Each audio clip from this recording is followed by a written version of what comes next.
ایک عام اصطلاح جو ابھی بھی رائج ہے، پہلے زمانوں میں بھی تھی، آج تھوڑا اس کی نوعیت بدل گئی ہے۔ مثلاً سلاطین اور حکام ہر زمانے کے اور ہر خطے کے، ان کے نام کا سکہ چلتا تھا، اور یہ ایک محاورہ بن گیا تھا کہ کس کے نام کا سکہ چلتا ہے۔ سکہ وہ مالی کرنسی جس کو ہم کہتے ہیں، پہلے زمانوں میں خود مال سے ہی سکہ بنایا جاتا تھا، خود مال ہی سکہ میں تبدیل ہو جاتا تھا۔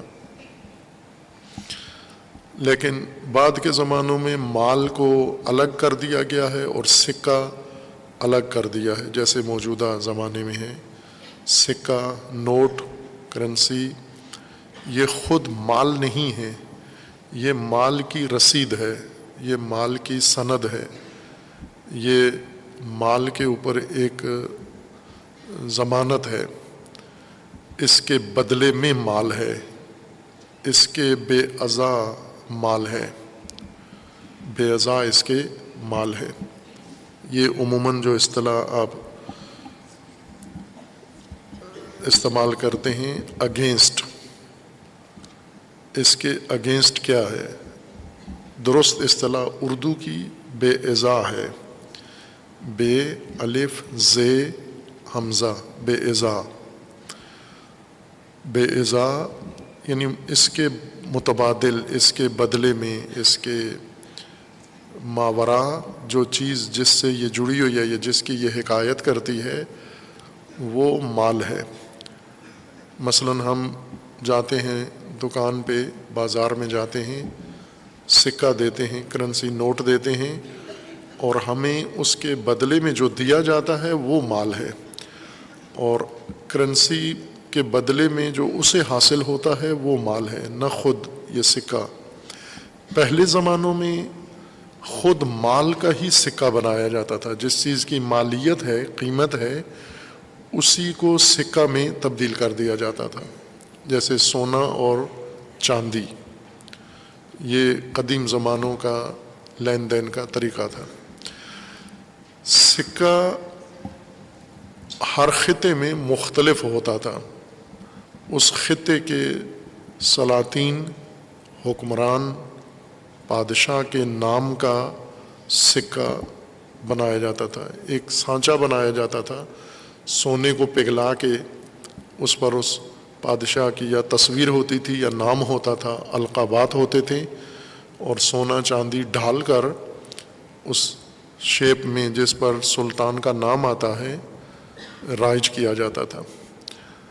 سکہ مالیاتی تبادلے کے لیے، لین دین کے لیے تھا، لیکن یہ سکہ علامت تھا کہ حکومت کس کی ہے، حاکمیت کس کی ہے، فرمان روا کون ہے، فرمان روائی کس کی ہے۔ سکہ علامت سمجھا جاتا تھا، فرمان روا کے نام کا سکہ چلتا تھا، اور یوں نہیں کہ فقط لین دین میں فرمان روا کے نام کا سکہ چلتا تھا، بلکہ تمام امور فرمان روا کے نام پر ہی انجام پاتے تھے۔ مثلاً تبادلے افراد کے سلطان کے نام پر وقوع پذیر ہوتے تھے، درجات لوگوں کے سلطان کے نام پر بنتے تھے، سلطان سے منسوب ہو کر سلطان کی طرف سے معین ہوتے تھے۔ یہ اصطلاح عام تھی کہ فلاں علاقے میں یا فلاں زمانے میں اس کا سکہ چلتا تھا۔ سکہ چلنا یعنی حکمرانی، سلطنت، بادشاہت اور فرمان روائی۔ اللہ کا نام، اللہ کے نام سے انسان کا ہر کام اللہ کے نام سے ہونا ہے۔ انسان کے علاوہ جو کائنات ہے، اس کائنات کا ہر عمل اللہ ہی کے نام سے ہو رہا ہے، لیکن وہ جتنے موجودات ہیں وہ انسان کی طرح با اختیار، با ارادہ نہیں ہیں، ان میں شعور نہیں ہے، علم نہیں ہے، ارادہ و اختیار ان کا نہیں ہے، اس لیے انہیں یہ حکم نہیں دیا گیا، ان کے لیے یہ فرمان نہیں آیا کہ آپ اللہ کے نام پر ہی آپ نے چلنا ہے. جیسے زمین ہے، زمین کے اندر موجودات ہیں، اور زمین کے ارد گرد جو فضا ہے، منظومہ شمسی ہے، اس کے مختلف قرات ہیں، ستارے ہیں، یہ سب اللہ کے نام پر ہی چل رہے ہیں. لیکن چونکہ ارادہ و شعور نہیں رکھتے، مکلف نہیں ہیں، ان کے لیے اوامر و نواہی صادر نہیں ہوئے، اللہ کے تکوینی ارادے سے چل رہے ہیں، پیدا بھی ہوئے ہیں اور چل بھی رہے ہیں. انسان اللہ کے تکوینی ارادے سے وجود میں آیا ہے، اور زندگی اللہ کے تشریعی ارادے سے اس نے گزارنی ہے. تشریعی ارادے سے مراد یعنی اللہ تعالیٰ نے انسان کے لیے قوانین مقرر کر دیے ہیں، اور ان قوانین کو انسان نے اپنے ارادے اور اختیار کے ساتھ عملی کرنا ہے. لیکن قوانین اللہ کے ہوں گے. جو کچھ کائنات میں ہو رہا ہے وہی انسان نے کرنا ہے اپنے ارادے و اختیار کے ساتھ. یہ جو انسان کو ماموریت ہے، یہ تکوینی موجودات کے اندر تکوینی طور پر ودیت شدہ ہے. انہیں مکلف نہیں کیا گیا، چونکہ وہ مکلف نہیں ہیں، وہ فقط مخلوق ہیں، اور ان کی ذات میں اللہ کا نام اور اللہ کے نام کے مطابق پیدا ہونا، آگے بڑھنا اور اپنے متعلقہ نظام سے منسلک رہنا، یہ تکوینی طور پر ان کے اندر ودیت شدہ ہے. انسان کو تعلیم کے ذریعے، رہنمائی کے ذریعے، ہدایت کے ذریعے مکلف ہونے کی بنیاد پر، با ارادہ اور با اختیار ہونے کی بنیاد پر انسان کو یہ ساری چیزیں سمجھائی جائیں گی، اور انسان نے وہ اپنے ارادے سے انجام دینی ہے. بس جس طرح مختلف ادوار میں سلاطین کے نام کے سکے چلتے تھے، سلاطین کے نام سے امور مملکت انجام پاتے تھے، رعایا ہر کام سلطان کے نام سے کرتے تھے.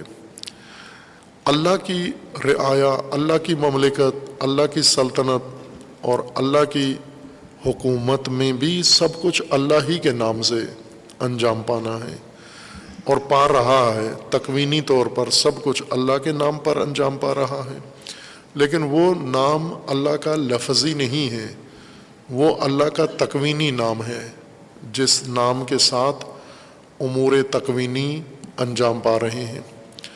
مثلا صبح و شام جو کچھ ہوتے ہیں تو اللہ کے نام سے ہوتے ہیں. بسم اللہ مجراہا، یعنی اب آغاز میں نہیں وہ مطلب ذکر ہوا، چونکہ وہ پہلا مرحلہ طے ہو چکا تھا، دوسرے مرحلے کے لیے یہ آیا بیان کی گئی. ورنہ بسم اللہ مبداہا و مجراہا و مرساہا، تمام کائنات کا یہ قانون ہے. اللہ کے نام سے پیدا ہوتے ہیں، اللہ کے نام سے اپنا وجود جاری رکھتے ہیں، اپنا نظام، اور اللہ کے نام پر ہی جا کر اپنے مقصود تک پہنچتے ہیں. اللہ کے تکوینی نام ہیں، اس میں تکوینی ہے خداوند تبارک و تعالیٰ، یعنی نظام ہستی اسماء اللہ کے ذریعے چلایا جا رہا ہے. اسماء اللہ اللہ کی سلطنت ہے، اسماء اللہ اللہ کی حکومت کا نام ہے، اللہ کی حاکمیت کا نام ہے. ہم اس کو اگر انسانی نظام سے تشبیہ دے کر یا مثال دے کر پیش کریں تو جیسے ایک حکومت کے اندر مختلف وزارتیں ہیں، اور ہر وزارت ایک خاص امر مملکت کو چلا رہی ہوتی ہے. جیسے وزارت تعلیم ہے، وزیر تعلیم تعلیم کے امور کو چلا رہا ہے. اسی طرح وزارت زراعت ہے، وہ کھیتی باڑی. وزارت صنعت ہے، اس نے صنایع اور صنعتوں کو دیکھنا ہے. وزارت خزانہ ہے، اس نے درآمد و اخراجات کو دیکھنا ہے. ہر وزارت کے ذمہ مملکت کا ہی ایک کام ہے. کام تقسیم کر کے ایک ہی حکومت کے اندر وزارتوں سے حکومتیں تقسیم نہیں ہو جاتی، حکومت ایک ہی رہتی ہے. اگر 20 وزارتیں ہیں تو ایک حکومت ہے. اس کو 20 حکومتیں نہیں کہتے. حاکم ایک ہے، وزارتیں اس حاکمیت کی تقسیم ہیں، شعبے ہیں. اللہ تعالیٰ کی حکومت بھی، مملکت بھی اسی طرح سے چل رہی ہے، وزارتوں کے ذریعے سے. اللہ کی وزارتیں، اللہ تعالیٰ کی حکومت کی وزارتوں کے نام کیا ہیں؟ یہ